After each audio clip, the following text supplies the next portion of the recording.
పవన్ కళ్యాణ్ గారికి కాపులు దూరం అవుతున్నారా, కావాలనే దూరం చేస్తున్నారా? ఇది ఆంధ్రప్రదేశ్లో ప్రస్తుతం జరుగుతున్నటువంటి చర్చ.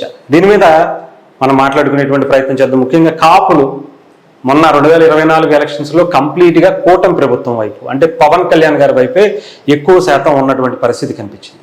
మరి ఇప్పుడు ఆ ఏదైతే అంత పాజిటివ్నెస్ ఇప్పుడు కాపులకి పవన్ కళ్యాణ్ గారి మీద, కూటమి మీద లేదా అంటే అందరికీ కాదు, ముఖ్యంగా ఒక వర్గానికి లేదు అని చెప్పాలి. అందులోనూ వైఎస్ఆర్సీపీకి సంబంధించినటువంటి కాపులకి అసలు ఇష్టం లేదు. అలాగే కాపు సంఘాలకి సంబంధించిన నాయకత్వాన్ని వహిస్తున్నటువంటి వ్యక్తులు ఎవరైతే ఉంటారో వాళ్ళకి కొంత ఇబ్బందికర పరిస్థితి ఉన్నట్టుగా అయితే తెలుస్తోంది. దీని మీదే కొంతమంది కాపు సంఘాల నాయకులందరూ కూడా అనంతపురం అలాగే కొన్ని రాయలసీమ వైపు ఎక్కువగా మీటింగులు పెట్టుకుంటూ రాబోయేటువంటి 2029 ఎలక్షన్సే ప్రధాన ఎజెండాగా బీసీలని ఎస్సీలని కలుపుకొని కాపులకు ముందుకు వెళ్ళాలి అనేటువంటి యోచనలో అనేక మీటింగులకైతే ఏర్పరచుకున్నటువంటి పరిస్థితి కనిపిస్తుంది.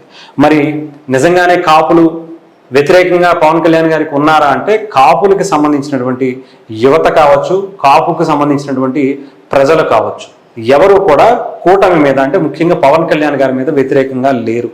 అలా అని చెప్పి కూటమికి సంబంధించినటువంటి నాయకులు కాపుల్ని పూర్తి స్థాయిలో పట్టించుకుంటున్నారా అంటే అది కూడా ఆశించిన స్థాయిలో లేదని మాత్రం చెప్పచ్చు. ఎందుకంటే ప్రాధాన్యత ఎక్కువ స్థాయిలో కాపులకి సంబంధించినటువంటి రిజర్వేషన్ల గురించి కావచ్చు, కాపు కార్పొరేషన్కి సంబంధించినటువంటి నిధులు కేటాయించడంలో ఇప్పుడు 2 సంవత్సరాల కూటమి ప్రభుత్వ పరిపాలన కొంత ఆశాజనకంగా అయితే లేదనే చెప్పాలి.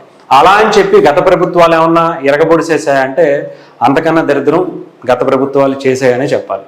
ముఖ్యంగా జగన్మోహన్ రెడ్డి గారు అయితే నమ్మించి కాపులను గొంతు కోశారు అని చెప్పడంలో ఎటువంటి సందేహం లేదు.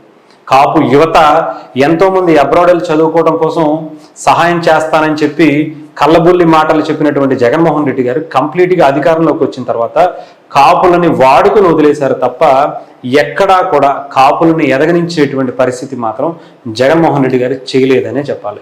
ఇప్పుడు ఈ ప్రభుత్వం కూడా అదే తరహా పనితీరు చేస్తుందంటే లేదు.